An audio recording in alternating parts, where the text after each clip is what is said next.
Hi everybody, Steve Griffiths here, developer of the MTPredictor software program. In today's MTPredictor video, I'd like to look at a lovely Holy Grail sell setup that we had on a chart of the YM yesterday. But as usual, let's first start with our risk disclaimer and remind you that all examples in these videos should be considered as hypothetical. No trades were actually taken. They're just shown for illustration and trading purposes only. Remind you there's a risk of loss in trading and investing. Or put another way, all professional traders know and understand, but more importantly accept that losses can and will and do happen. We'll be looking at a losing trade a bit later in the video as well. But it's important to remember that losses can and always will happen. The trick is keeping those losses small. All trade decisions are your own sole responsibility. Right, let's now have a look at a chart. Alright, this is my analysis from yesterday on a 3-minute chart of the YM using the RTH session or the day session only. Remember, what we do is we look at the higher time frame charts. So I'll just take these DP support and resistance levels off so we can start with a clean chart. So what do I mean by higher time frame chart? Well, for this we look to a time frame between 3 and 5 time frames higher. So if you're on a 3-minute or maybe a 2-minute chart, you'd go out to the 15-minute chart. If you're maybe trading 15-minute forex, you'll be going out to the hourly chart. If you're trading daily stocks, you'll be going out to the weekly chart. So a logical time frame between 3 and 5 time frames higher than what you're looking at. Right, this is what the YM did yesterday on the 15-minute chart. You see it gap down here and then retraced back up again.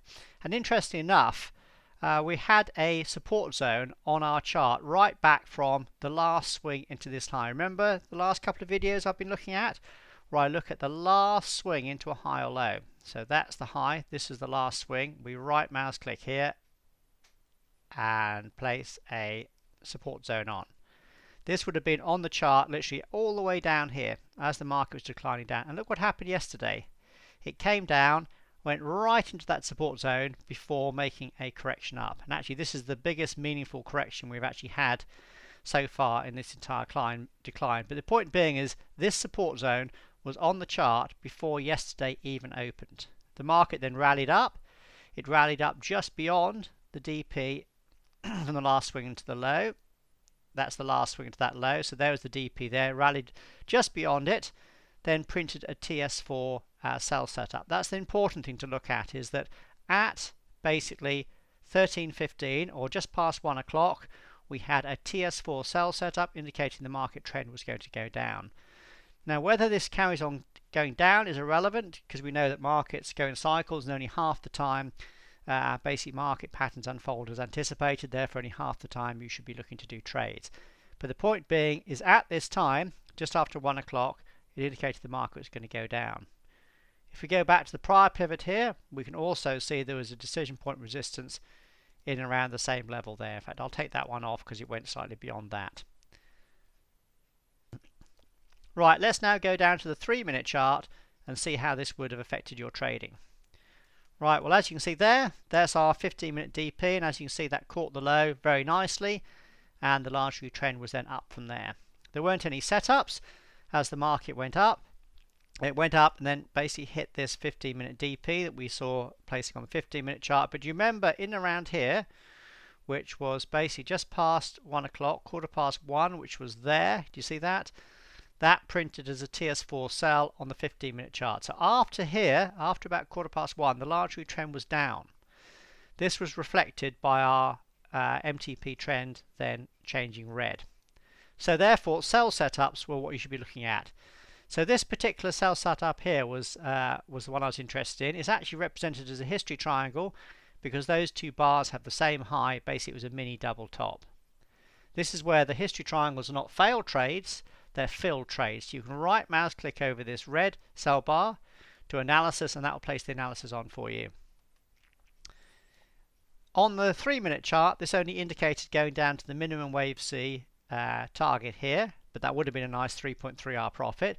But for the more experienced users among you, how could you have basically amended your targets based on your knowledge that you were knowing that you were coming off a higher time frame and resistance here?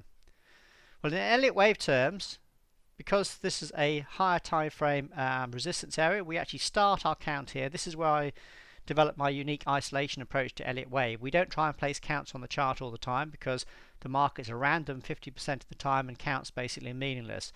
So we start our count when we have a clear picture. In this case, the 15-minute DP on, or the higher time frame 15-minute DP. So we start here. The initial decline will be wave 1. The initial correction that should divide into an ABC should be wave 2, and therefore we're anticipating a wave 3 kind of decline. So our target would be the typical wave 3 WPT, not this area here. So you can grab and drag this down to your typical wave 3 WPT. That would be your target, and as you see, the market came down, tagged that absolutely perfectly before then rallying up after that. But the beauty of this, and why I call it the Holy Grail trade setup, is not because it has a high percentage of winners, but because the profits are large in relation to the initial risk. Remember, we use correct position sizing to vary the number of lots, contracts or shares to keep your initial risk small. In this case, 10 contracts risking $400 or 2% of a sample $20,000 account. But can you see here how the profit was large at almost 9 times this initial value? This is why I've nicknamed it the Holy Grail, because you catch the wave 3, which is the strongest and longest wave in a completed 5-wave sequence, with the smallest initial risk. So the profits are large, where the losses when they come through will be small. Talking about losses, a bit later in the day there was actually the same kind of thing here. There's a TS3 Holy Grail sell setup on the 3-minute ES. If I right mouse click on this, do the analysis, you can see you would have been taken in for a short trade and then stopped out, so that would have been a losing trade. Remember, it's important to look at losses, but the losses are kept small at only 1 risk unit. If you're a more experienced user, you might wanted to avoid this particular trade, not because it would have been a loss, but because it was late in the day. In other words, you didn't really have enough time to go down to your typical wave 3 target. Or if you did take it and you were in it, you'd probably want to bring your stop to break even pretty quickly, because you're basically pretty close to the close. Right, that may be hard to visualize. I'll go back to the YM chart. So what I'll do is, if I come down to the 2-minute chart, you can see it a little bit clearer, because here, if I place the major pivots on, you can see exactly the picture a lot clearer. So this is what we have. Here's the high coming in just past 1 o'clock. Here's the initial decline down. Here's the initial correction that unfolds. If I do an Elliott wave minor, unfolds as a minor A, B, C. Do you see that? With the next swing coming down as a wave 3. If I right mouse click down here and then do Elliott wave major, can you see that's exactly what we've got here? In other words, the Holy Grail setup is the minor ABC correction in the wave 2 correction just before you get a strong wave 3 swing.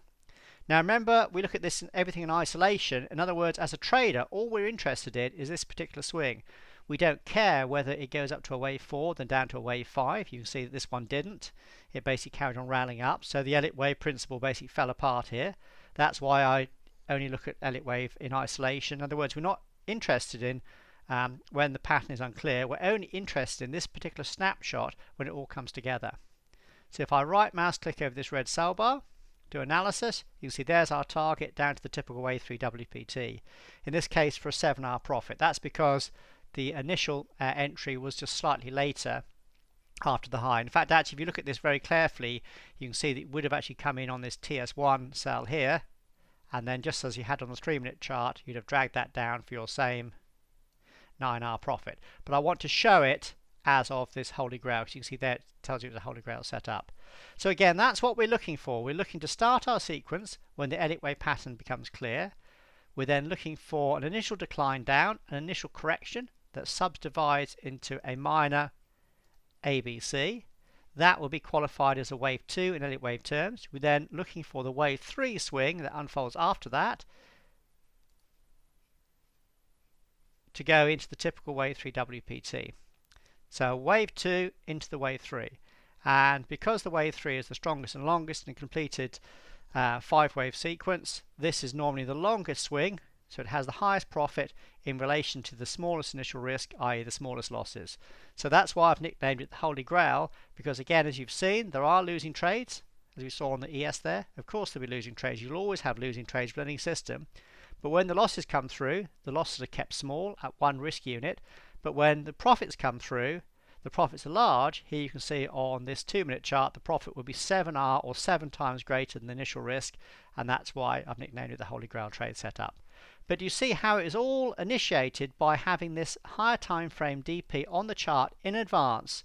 So as the market rallied back up into here, after it then started to back off from that higher time frame resistance, you'd then be starting to look for the initial decline, then the initial correction.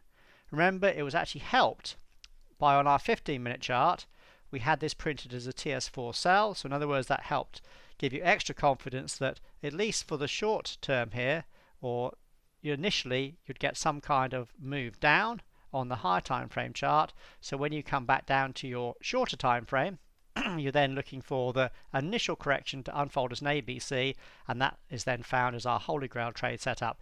You're looking for the typical wave 3 WPT for your target. So there it is, unfolded automatically on the 2-minute chart. But if you're a more experienced user and you're using the 3-minute chart, if I clear this all off, again, you'd just literally place the analysis on, and rather than just going to the minimum wave CWPT, you just grab and drag and take this down to the typical wave 3 WPT for your target. We have exactly the same setup in our NinjaTrader 8 add-ons. There's exactly the same setup on the 2-minute chart, your Holy Grail trade setup there in NinjaTrader 8, and there's the analysis exactly the same as in our standalone version. So great example of the MTPredictor Holy Grail trade setup that unfolded on the YM yesterday, and as you can see, the result was a very nice profit of either 7 or 9 times greater than the initial risk. So a great day, a great trade yesterday on the YM, and a great example of our MTPredictor Holy Grail trade setup.